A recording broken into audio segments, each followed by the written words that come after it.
Bonjour, bienvenue, je suis Audrey Vuettaz et vous écoutez Trait d'Union.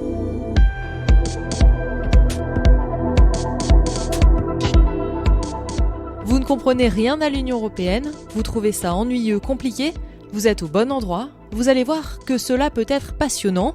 Oui, promis. Si vous aimez ce podcast, sachez que vous pouvez désormais me soutenir financièrement en m'offrant un ou plusieurs cafés pour me donner l'énergie de produire de nouveaux épisodes. Comment ça se passe ? C'est un petit don en ligne avec le lien Buy Me a Coffee que vous trouverez tout au début de la description. J'en profite pour remercier tous ceux qui me soutiennent déjà. Dans cet épisode, je vais vous raconter l'histoire d'un mouvement politique un peu particulier qui s'appelle Volt et qui s'est lancé dans la course aux législatives. Vous avez peut-être vu passer ces candidats, leurs photos sont en noir et blanc sur des affiches violettes. Dimanche, vous les trouverez surtout dans les circonscriptions des grandes métropoles, à Paris, dans le Haut-Rhin ou dans les Bouches-du-Rhône par exemple. Volt a aussi présenté des candidats dans les circonscriptions des Français de l'étranger. J'avais déjà fait un épisode sur ce parti à l'occasion des élections régionales. Aujourd'hui, je vous propose une mise à jour spéciale législative. Et pour cela, j'ai interviewé Sven Frank, qui est d'origine allemande et qui est le coprésident de Volt France depuis 2018. Nos deux objectifs, c'est de nous présenter pour essayer de qualifier pour un financement public. Le deuxième, c'est après de gagner en visibilité, de construire notre organisation interne et de nous professionnaliser pour préparer les prochaines élections européennes. Parce que dans notre réseau européen, c'est déjà les OG numéro 1. Il est lucide, avec un parti peu connu, plus le fait qu'il n'y ait pas de proportionnel en France, les chances d'obtenir des députés sont très minces. L'objectif pour Volt, c'est donc plutôt de se faire connaître et de préparer les élections européennes de 2024. Le parti a déjà participé à plusieurs élections législatives, notamment aux Pays-Bas, c'était en mars 2021. Même si le parti libéral VVD, celui du Premier ministre Mark Rutte, est arrivé en tête, cette élection a permis à Volt d'émerger. Car aux Pays-Bas, le scrutin est à la proportionnelle. Alors avec 2,4% des voix, le petit parti a intégré le Parlement néerlandais avec 3 députés. 3 seats in Parliament. 3 seats in Parliament. I can't stress it enough. 2.5% of the votes. This is an amazing result. Ça, c'était un petit extrait des vidéos de félicitations publiées sur le site de Volt. Alors vous allez me dire, ils ont l'air très heureux, mais bon, 3 députés sur les 150 que compte la Chambre, c'est pas très lourd. C'est vrai, mais pour citer une chanson connue pour eux, ça veut dire beaucoup, surtout quand on est un parti né en mars 2017.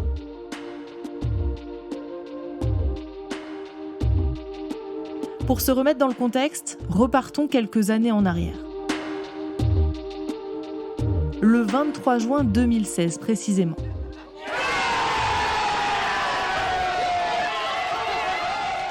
Les cris de joie que vous entendez, ce sont ceux des Brexiteurs au Royaume-Uni, car le pays vient de décider de quitter l'Union européenne. 51,9% contre 48,1% pour le Remain. Je pense qu'on peut dire que beaucoup ne l'ont pas vu venir celle-là. Les pro-européens notamment sont un peu sonnés. Les Britanniques, par référendum, ont décidé de quitter l'Union européenne. C'est un choix douloureux et je le regrette profondément. Oui, vous avez reconnu le président François Hollande. Mais 2016, c'est aussi la montée des partis eurosceptiques. Celui de Marine Le Pen en France, celui de Matteo Salvini en Italie ou celui de Geert Wilders aux Pays-Bas justement. Mais si seulement l'un d'entre nous arrive à ses fins, il portera l'espoir des autres. N'envisageons pas ce scénario, nous y arriverons tous. Ça, c'était Marine Le Pen. Dans ce contexte, une Française de 25 ans, Colombe Cahen Salvador, un Italien de 27 ans, Andrea Venzone, et un Allemand de 31 ans, Damian Boslager, oui, c'est presque l'auberge espagnole version politique, eh bien ces trois-là décident de créer le parti Volt Europa pour redynamiser l'Europe et peut-être même être un électrochoc, si on s'arrête sur leur nom. On voulait proposer une alternative aux partis traditionnels dont on a l'habitude, pro-européenne, pragmatique aussi, pas totalement dans l'idéologie et le dogmatisme qu'on peut trouver dans certains partis. Charles Évin est membre du conseil d'administration de Volt. Et surtout pan-européen, et c'est ça qui nous différencie vraiment des autres partis qu'on peut trouver dans tous les pays européens. Pan-européen, ça veut dire qu'ils veulent être présents dans tous les pays d'Europe. c'est différent d'un parti traditionnel. Prenons par exemple les LR, qu'on ne retrouve pas sous ce nom, ni même sous cette forme, au Luxembourg ou en Espagne. Ce sont effectivement des jeunes gens qui n'étaient pas investis en politique, qui n'avaient pas d'ambition politique, enfin en tant que candidat à des élections, et qui ont éprouvé une forme d'accablement face d'un côté au Brexit, d'un autre côté à la montée de l'euroscepticisme et aussi à la timidité des familles de partis traditionnels sur les questions européennes. Lui, c'est Olivier Costa, directeur de recherche au CEVIPOF à Sciences Po, politologue et surtout le spécialiste des partis européens. Dans les années, on va dire à la fin des années 90, dans le contexte de la préparation de l'élargissement de l'Union européenne, ces grandes familles de partis politiques, de manière à pouvoir accueillir les partis frères des pays d'Europe centrale et orientale, ont tempéré beaucoup leur discours européen. Le calcul était le suivant, on ne veut pas que ces partis-là, qui ne sont pas forcément férocement très pro-européens, se mettent à siéger dans des groupes indépendants au Parlement européen, on veut les accueillir dans les groupes politiques traditionnels, et le prix à payer pour ça, c'est de modérer un petit peu notre discours pro-européen. Et donc voilà, les gens de Volt ont fait ce diagnostic-là en se disant à quoi bon aller militer au Parti socialiste européen s'ils sont pas sûrs d'aimer l'intégration européenne. Donc on va recréer une autre initiative, un autre parti qui clairement dit nous sommes pro-européens, nous pensons qu'il faut plus de politique européenne et que les solutions aux problèmes de l'Union que rencontrent les États membres de l'Union européenne sont à l'échelle supranationale.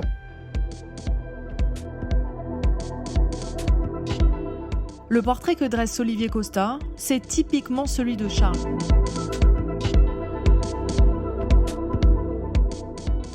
J'ai jamais vraiment été engagé dans la politique avant d'avoir rejoint Volt. Voilà, j'ai toujours voté aux élections comme pas mal de gens, mais je n'étais jamais vraiment militant au sein d'un parti. J'ai grandi au Royaume-Uni au départ, je suis né là-bas. J'ai vu la montée de l'extrême droite avec le UKIP et puis le référendum du Brexit qui a été vraiment, à mon avis, un désastre pour le Royaume-Uni. Et puis, je me suis dit que si on veut protéger l'Europe, il faut qu'on s'engage. La construction européenne, elle ne va pas se faire toute seule. Et puis, en même temps, j'ai vu ce mouvement de gens qui viennent de toute l'Europe, qui voulaient vraiment faire bouger les choses, qui ont des grandes idées, mais en même temps qui ne sont pas non plus dans l'utopie et qui comprennent que cette construction européenne, elle va se faire petit à petit. Et donc c'est pour ça que je les avais rejoints.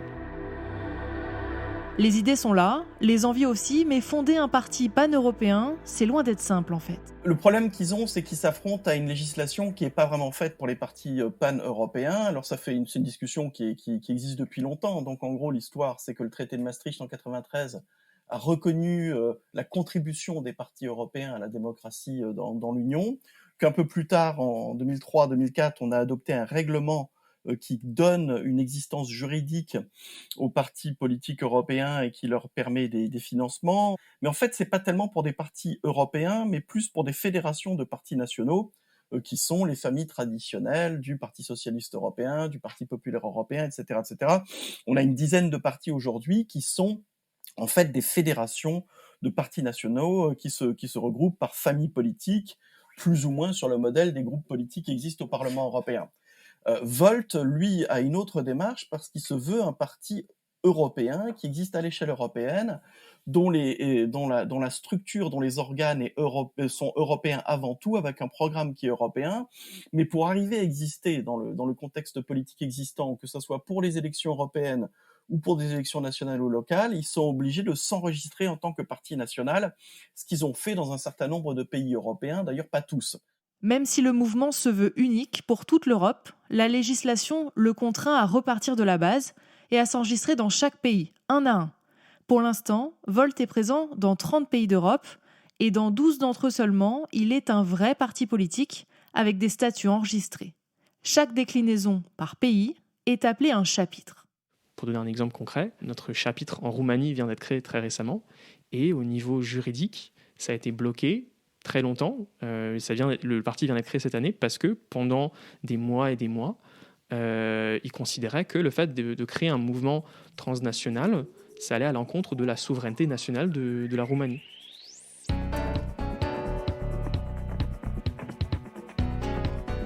être un bébé parti n'a pas empêché Volt de tenter sa chance aux élections européennes de 2019 et de faire élire un premier eurodéputé, Damian Boslager. Oui, pour ceux du fond, c'est bien l'un des fondateurs qui siège avec les Verts. C'est lui que vous entendez dans l'hémicycle du Parlement. We can't defend our national interests because national interests are European interests, and that is, I think, important to understand. Mais le parti sous étendard violet se présente aussi aux élections locales dans chaque pays, à toutes les élections locales. Si on veut vraiment réformer l'Europe, on ne peut pas seulement se présenter aux élections européennes, comme l'ont fait par exemple certains mouvements pro-européens dans le passé, mais si on veut vraiment changer l'Europe, il faut se présenter à tous les niveaux, parce que finalement, tous les niveaux ont un impact direct ou indirect sur l'Europe. L'exemple le plus évident, c'est la politique nationale, où finalement, via le Conseil, par exemple, le niveau national a un énorme impact sur le niveau européen, même d'ailleurs probablement plus d'impact sur le niveau européen que les élections européennes. Voilà pour le fonctionnement. Si vous voulez en savoir encore plus, vous pouvez réécouter l'épisode 4 du podcast. J'ai terminé avec une question à Sven Frank. Je lui ai demandé tout simplement quel est le programme de Volt. Chaque circonscription ou chaque candidat ou chaque équipe, ils définissent leurs 3 priorités locales, mais après nous avons aussi nos priorités nationales. Ce sont 4 sujets. Une, c'est l'Europe, donc plus d'intégration européenne. Le deuxième, c'est la démocratie en France. Le troisième, c'est l'écologie, parce que nous sommes aussi un parti très écologiste. Donc transition, changement climatique. Le dernier, c'est l'inclusion, donc d'un côté, une éducation plus adaptée et aussi l'égalité femmes-hommes. Voilà, ça c'est le grand axe de notre programme. Voilà, cet épisode touche à sa fin. J'espère avoir pu vous apprendre des choses. Si c'est le cas, n'hésitez pas à en parler sur les réseaux sociaux en me mentionnant. Entre chaque épisode, vous pouvez aussi retrouver le podcast sur Twitter et sur Instagram. À bientôt!